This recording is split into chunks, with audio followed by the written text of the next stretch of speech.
I'm a nerd.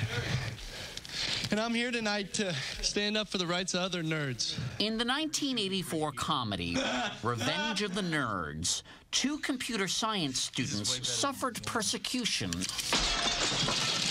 at the hands of the popular kids. It says nerds get out. Simply because... What is a nerd? They were nerds.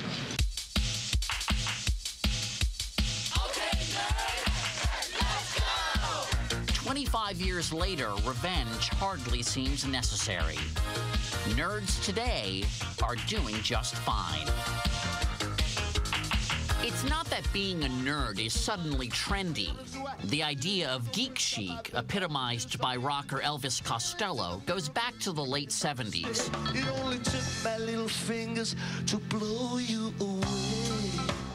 No, today, nerd culture is mainstream in our gadgets, in our glasses, in our pop culture. You might say nerd is the new normal. First, let's define our terms. A nerd can be defined a couple different ways. I mean, it can just be a schoolyard taunt against someone who you want to denigrate in some vague way. Or you can call someone a nerd because it actually refers to something about the way they think. You're talking about a love of rules and systems. Someone who likes to think logically more than they like to think intuitively. Ben Nugent is the author of a book about nerds. So nerds are not very good at reading between the lines. Exactly. They're not good at picking up nonverbal cues. Nugent is an admitted nerd. When did you first discover that you were a nerd?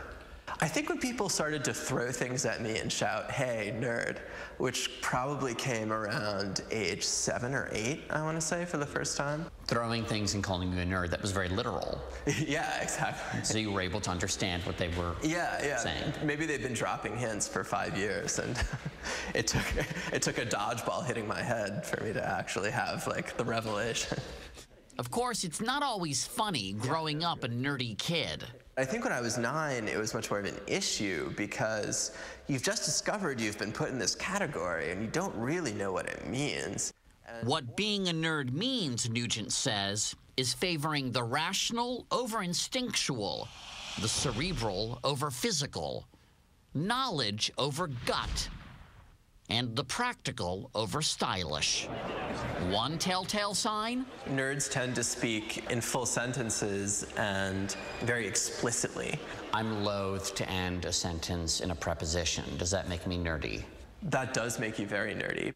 The word nerd first appeared in Dr. Seuss's If I Ran the Zoo in 1950. But Nugent says the portrait of the nerd appeared in literature as early as the 19th century, with characters like the studious and single Mary Bennet in Pride and Prejudice. Look, Mama, I have just purchased Burke's essay on the sublime and beautiful. You and your books. And then there's Victor Frankenstein. He's a scientist who tells his family to leave him alone, won't talk to anybody, and goes up into a tower for a year and just fiddles around with these machines just because he thinks it would be cool to take all these corpse parts and make them into a living creature. It's alive! But in a world so reliant on technology, those with the curiosity of a Dr. Frankenstein are more valuable than ever. Nerds, of course, are sometimes called geeks, a term that came into vogue in the 1980s with the rise of Silicon Valley and carries connotations of tech savvy. I would say all geeks started at some point in their life, probably as kids, taking something apart. And you start asking questions like, how does this work? Robert Stevens is the founder of Geek Squad. Thank you. Thank you very much. Take care. Bye-bye. The army of mobile tech personnel who answer distress calls from those who don't know how their things work. In the internet age, Geek Squad members are something like paramedics. Geeks love manuals. Geeks love manuals so much, they read manuals for stuff they don't even own. Beach reading. Like, just take the manual. Well, I wouldn't expect to see a geek on the beach, though. I mean, we have a skin issue here. Of course, most people these days have some basic understanding of technology. It's the public that's becoming the geek with their Xboxes and their Blackberries and their iPods. Geeks are actually becoming more normalized. We're in this interesting space right now where, you know, the lines are kind of blurring. Our whole universe was in If we're all kind of nerds and geeks now, that may explain geekery's star turn on mainstream's main stage, primetime network television. Rock, paper, scissors, Linda, Spock. CBS's The Big Bang Theory, about two brilliant physicists and their beautiful next-door neighbor, has emerged as one of TV's hottest sitcoms. Congratulations, you're officially one of us. And the only one with an experimental particle physicist on staff to fact-check the science. Really. And that equals the change in kinetic energy. Chuck Lorre and Bill Prady are the show's creators.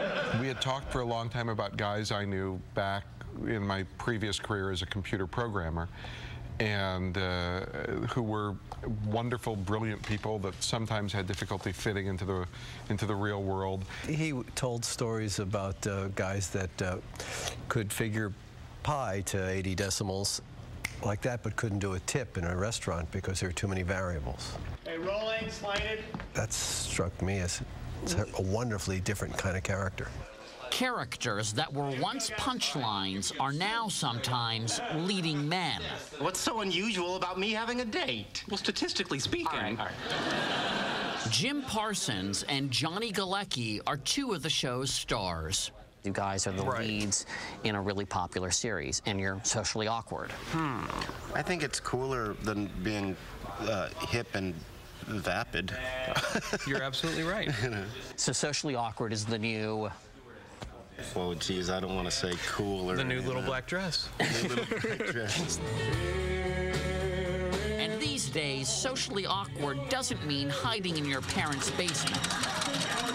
Atom Freeman, yes, Atom, not Adam, and Portland Polston own geek hotspot Brave New World Comics outside LA.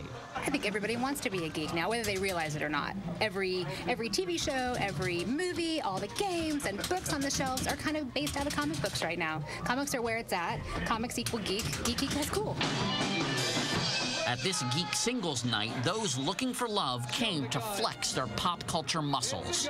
Nintendo or PlayStation? Nintendo. Look at that. Look at this match.